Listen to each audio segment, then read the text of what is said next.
കഴിഞ്ഞ ദിവസം ഇസ്രായേലിന്റെ സുരക്ഷാ മന്ത്രിസഭാ യോഗമൊക്കെ ചേർന്നിട്ട് ഇപ്പോൾ $34 ബില്യൺ സൈനിക ബജറ്റ് പ്രഖ്യാപിച്ചിരിക്കുകയാണ് ഇസ്രായേൽ. അതിനിടെ തന്നെ രണ്ടാം ഘട്ട വെടിനിർത്തൽ ചർച്ച ഇപ്പോൾ ഉടനടി നടക്കാനുള്ള സാധ്യതയുണ്ട് എന്നാണ് ലോകരാജ്യങ്ങളൊക്കെ ആശിക്കുന്നത്, അല്ലെങ്കിൽ അത്തരത്തിലുള്ള പ്രതീക്ഷകളാണ് പുലർത്തുന്നത്. അതിനിടെയാണ് ഇത്തരത്തിൽ സൈനിക ബജറ്റ് കൂടി പ്രഖ്യാപിച്ചിരിക്കുന്നത്. ഒരുപക്ഷെ ഇപ്പോഴൊന്നും ആക്രമണം നിർത്താൻ ഉദ്ദേശിക്കുന്നില്ല എന്ന ഇസ്രായേൽ ഒരു സൂചന കൂടി അല്ലേ ഇതിലൂടെ നൽകുന്നത് നാസർ?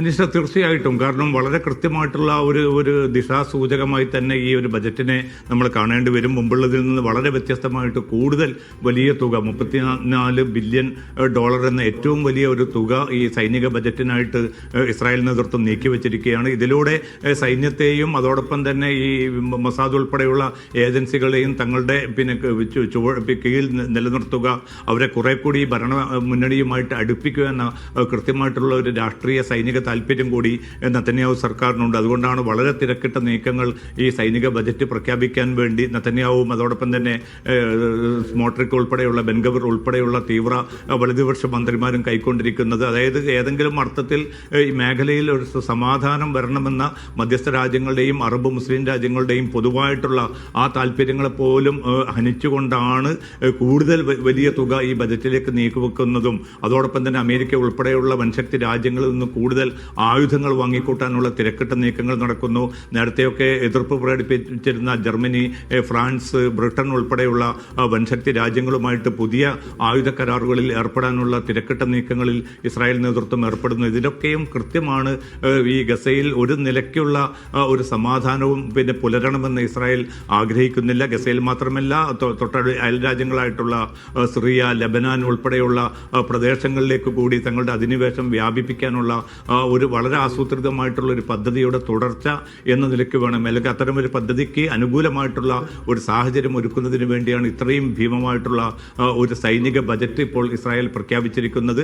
അതിലൂടെ ഏറ്റവും നവീനമായിട്ടുള്ള ആയുധങ്ങൾ, അതും ഈ സാധാരണ മനുഷ്യരെ കൊന്നൊടുക്കുക എന്ന കൃത്യമായിട്ടുള്ള ലക്ഷ്യത്തോടു കൂടിയുള്ള ആയുധങ്ങൾ കൂടുതൽ സ്വന്തമാക്കാനുള്ള നീക്കം നടക്കുന്നു. അമേരിക്കയുമായിട്ട് പുറത്തേക്ക് തങ്ങൾ വെടിനിർത്തൽ കരാറിൻ്റെ കൂടെയാണെന്ന് പറയുന്ന അതേ ഘട്ടത്തിൽ തന്നെയാണ് പിൻവാതിലൂടെ ഏറ്റവും വലിയ ആയുധ ഇടപാടുകൾക്കുള്ള ഒരു അവസരം കൂടി ഇസ്രായേൽ നേതൃത്വം ഒരുക്കുന്നത്. അതിൽ നേരത്തെ അനിഷ സൂചിപ്പിച്ചതുപോലെ ഈ ഒരു തുക എന്നത് ഒരുപക്ഷെ ഗസയിൽ ഇനിയും തങ്ങൾ ആക്രമണം പുനരാരംഭിക്കുമെന്ന കൃത്യമായിട്ടുള്ള ഒരു സൂചന കൂടി അതിലൂടെ ഇസ്രായേലിലെ രാഷ്ട്രീയ സൈനിക നേതൃത്വം ലോകത്തിന് നൽകുന്നു എന്നത് നാം കാണാതിരിക്കാൻ സാധ്യമല്ലാത്ത വിധത്തിൽ കൂടുതൽ പ്രകടമായിട്ട് മാറുകയാണ് അനിഷ.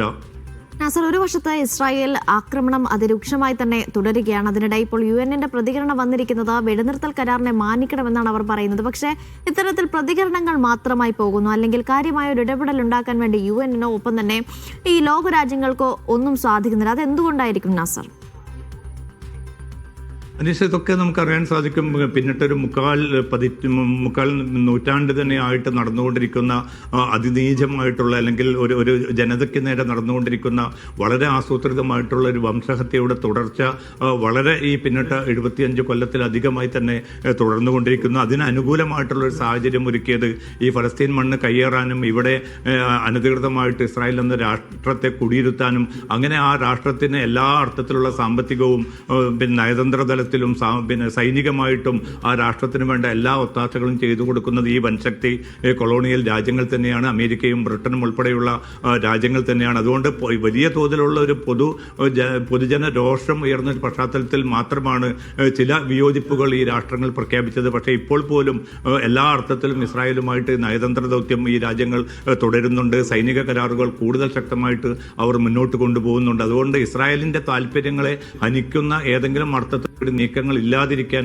ഈ ഘട്ടത്തിൽ പോലും അമേരിക്കൻ ഭരണ നേതൃത്വവും അതോടൊപ്പം തന്നെ യൂറോപ്പ് ഉൾപ്പെടെയുള്ള വൻശക്തി രാജ്യങ്ങളുടെ പല നേതൃത്വവും അതേ സമീപനം തന്നെയാണ് തുടരുന്നത്. ആ സമീപനം തുടരുന്ന ഒരു ഘട്ടത്തോളം ഏതെങ്കിലും അർത്ഥത്തിലുള്ള ഒരു പരിഹാരം അതിനുണ്ടാകാൻ സാധ്യതയില്ല. ഇപ്പം തന്നെ നോക്കുക, ഒരു സൈനികമായിട്ടുള്ള ഒരു മിലീഷ്യയെ രൂപപ്പെടുത്തിയെടുക്കുക. ഇപ്പോൾ യാസിർ ഷബാബ് എന്ന ആ ഒരു നേതാവാണ് ഇപ്പോൾ കഴിഞ്ഞ ദിവസം കൊല്ലപ്പെട്ടിരിക്കുന്നത്. ഇസ്രായേൽ തന്നെ രൂപപ്പെടുത്തിയ ഹമാസ് വിരുദ്ധമായിട്ടുള്ള ഉള്ള ഒരു മിലീഷ്യയുടെ നേതാവാണ് ഇപ്പോൾ പിന്നെ ഗസയിൽ കൊല്ലപ്പെട്ടിരിക്കുന്നത്. അതിന് അത്തരം പിന്നെ സംഘങ്ങൾക്ക് ആയുധങ്ങളും സാമ്പത്തിക പിൻബലവും സൗകര്യവും ഒരുക്കി കൊടുത്തുകൊണ്ട് ഈ പലസ്തീൻ ജനതയ്ക്കിടയിൽ കൂടുതൽ വിഭജനം രൂപപ്പെടുത്തുക എന്നതായിരുന്നു ലക്ഷ്യം. പക്ഷേ അദ്ദേഹം കൊല്ലപ്പെട്ടിരിക്കുന്ന സാഹചര്യത്തിൽ ഹമാസ് ഇന്ന് പുറത്തിറക്കിയിരിക്കുന്ന പ്രസ്താവനയിൽ പറയുന്നത് ഇതെല്ലാ ഒറ്റുകാർക്കുമുള്ള ഏറ്റവും ശക്തമായിട്ടുള്ള ഒരു മുന്നറിയിപ്പാണ്.